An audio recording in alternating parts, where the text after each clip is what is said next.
This week we've got highlights from keeping the conversation going, a worship night with MSA, a 5K in Calcroft, a CAB musical chair, new provost Keith Elder, and Elliot Reeder with the latest in MC sports.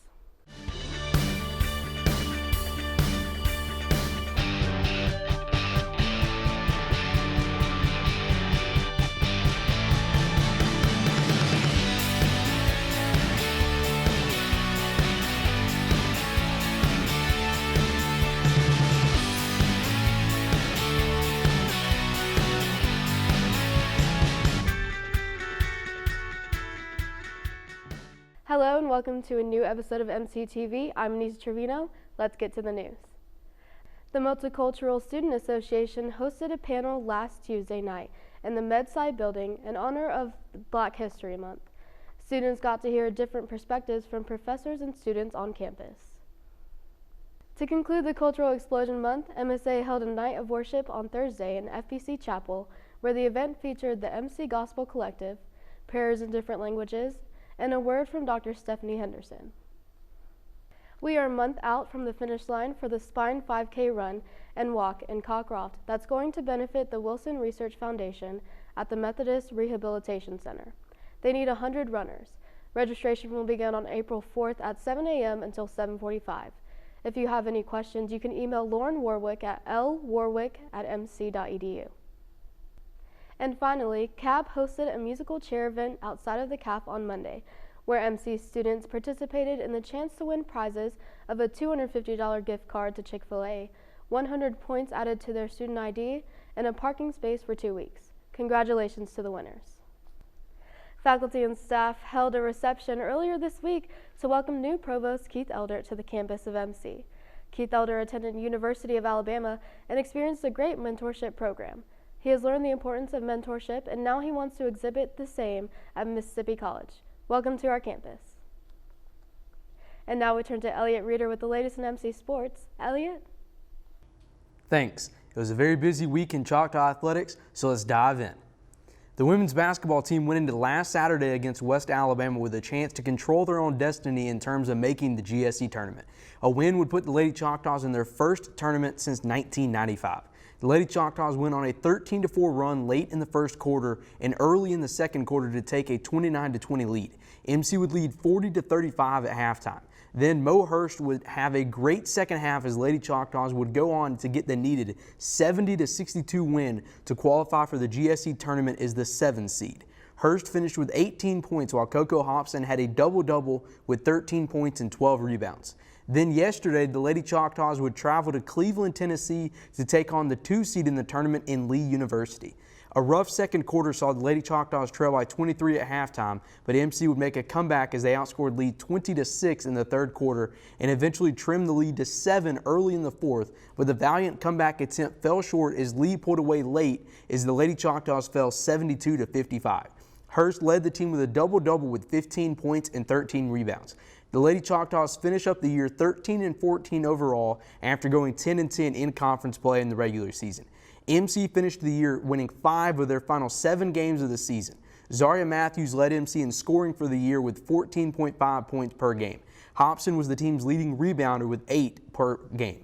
Chanel Kitchens also led the GSC in the regular season with 3 steals per contest. On top of Matthews, Hobson, Kitchens, Hurst, and Makiba Jones all averaged double-digit points per game on the season. The men's basketball team wrapped up their season this past Saturday on the road against one of the top teams in the conference in West Alabama.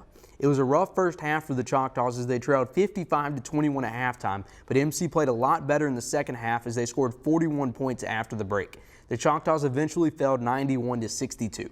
Winford Ross led the team with 21 points while Zach Jones added 15 and TJ Ben added 12. On the season, Winston Edwards led the Choctaws in scoring with 13.2 points per game. Ross and Jones finished tied for the team lead in rebounds per game with 7.1. Ross also averaged 11.8 points per game. This past weekend, the baseball team returned to GSC play with a series against Union. In Game 1, after not trailing for the entire game, MC fell 4-3 in extra innings. In Game 2, Luke Files threw a 7-inning complete game en route to MC winning 5-1 to split the doubleheader and even up the series. Grant Barber and Chauncey Collier had 2 hits apiece in Game 2, while Brandon Broussard hit a big 3 RBI double and Logan McGrew hit a late solo home run. In the rubber game of the series in Game 3, MC took a 3-1 lead after the third and then led 6-2 after 7, but then Union had a big 8th inning and took an 8-6 lead. Then in the bottom of the 8th, Grant Barber hit a 3 RBI triple to give MC the lead back. George Freed would then single in Barber, and then a little later in the inning, Ken Scott would hit his 2nd homer of the game, this one being a 3-run bomb. The Choctaws would go on to win the game 13-8 and win the series. MC now sits at 10-7 overall with a 5-1 record in GSE play. They will be back in action this weekend on the road for the first time this season as they travel to Rome, Georgia to take on Shorter. After a doubleheader sweep in midweek action over Miles, in which the softball team outscored Miles by a combined 30-3 score, the Lady Choctaws returned to GSE play this past weekend against Union. In Game 1, Avery Barnett threw a gem as she threw a 1-hit complete game shutout as the Lady Choctaws would win the game 2-0. In the second game, another pitcher's duel, the game was still scoreless through 4 innings, but Union played a run in the 5th and then 3 runs in the 6th to take the game 4-0. Then in the rubber game, there was another pitcher's duel, but Union picked up the only runs of the game via a 2-run homer in the 4th as MC would fall 2-0. Then yesterday in midweek action, the Lady Choctaws returned to their winning ways as they swept Ouachita Baptist by a combined score of 11-1. The Lady Choctaws now sit at 12-7 overall, and they are 3-3 in GSE play. They will also travel to take on Shorter in GSE play this weekend. The women's tennis team opened up GSE play on Saturday with a 6-1 win over West Georgia. Both the men's and women's tennis teams will host Alcorn State on Thursday afternoon before traveling to take on Mobile and Spring Hill on the road over the weekend.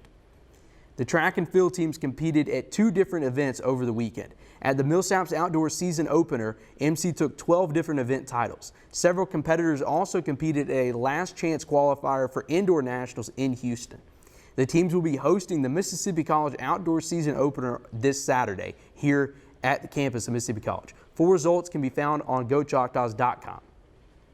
The golf team hosted and competed at the Mississippi College Invitational earlier this week. The Choctaws finished 2nd in the tournament as a team and were led by Forrest Choi, who shot a 3-round score of 4 under. Full results can be found on GoChoctaws.com. That's all for what was a very busy week in Choctaw athletics. Back to you. Thanks, Elliot. That's all we have for the show today. If you've got story ideas or want to be a part of our MCTV team this semester, email us at misscollegetv@gmail.com. And be sure to follow us on Facebook, Twitter, and Instagram at Miss College TV. And subscribe to us on YouTube at MCTV-Mississippi College News. I'm Anissa Trevino. Thanks for watching. We'll see you next week.